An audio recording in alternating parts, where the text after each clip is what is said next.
Hi hello అందరికీ నమస్తే. ముందుగా శ్రీ బలాభిమన్యు ఛానల్ కి స్వాగతం సుస్వాగతం. వికారాబాద్ కృష్ణా రైల్వే లైన్ అభివృద్ధికి ప్రణాళికలు రూపొందించాలని దక్షిణ మధ్య railway general manager Arun Kumar Jain కు ముఖ్యమంత్రి రేవంత్ రెడ్డి సూచించారు. మంగళవారం సచివాలయంలో ముఖ్యమంత్రి రేవంత్ రెడ్డి గారిని అరుణ్ కుమార్ జైన్ మర్యాదపూర్వకంగా కలిశారు. ఈ నేపథ్యంలో రాష్ట్రంలో పెండింగ్ లో ఉన్న రైల్వే లైన్ అభివృద్ధి, కొత్త రైల్వే లైన్ ఏర్పాటుకు సంబంధించి చర్చించుకోవడం జరిగింది.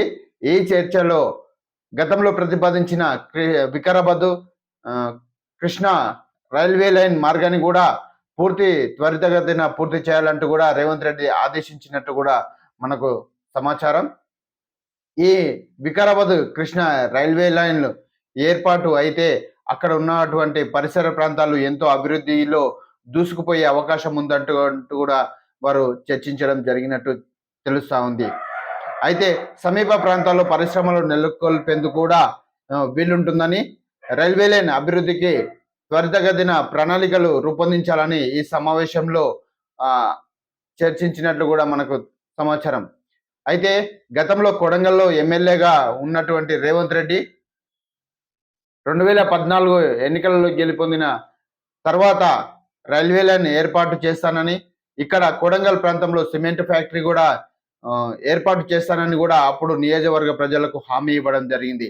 ఆ హామీ అయితే గతంలో ఇప్పుడు సీఎం కేసీఆర్, మాజీ ముఖ్యమంత్రి కేసీఆర్ కూడా అట్టి రైల్వే లైన్ కానీ సిమెంట్ ఫ్యాక్టరీని కూడా ఎక్కడ ముందుకు సాగనీయకుండా ఫైళ్ళని మురుగున పడేయడం జరిగిందన్నట్టు కూడా వారు గతంలో రేవంత్ రెడ్డి తీవ్ర విమర్శలు చేయడం జరిగింది.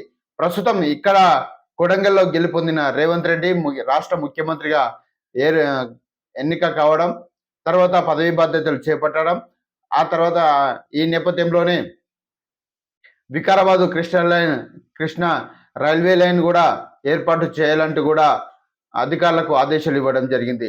అదేవిధంగా ఇక్కడ కొడంగల్లో కూడా వృత్తి నైపుణ్య యూనివర్సిటీ ఏర్పాటు చేయడం జరుగుతుంది అన్నట్టు కూడా వాళ్ళు అధికారులు చెప్పడం జరుగుతుంది.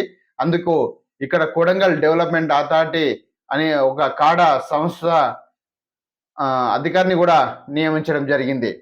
ఏది ఏమైనా కూడా ఇక్కడ ఈ వికారాబాద్ జిల్లా, ఉమ్మడి పాలమూరు జిల్లాలో ఇవన్నీ కూడా ఎంతో అభివృద్ధి పథంలో దూసుకుపోతాయంటూ కూడా ప్రజలు బహిరంగంగా చర్చించడం జరుగుతుంది.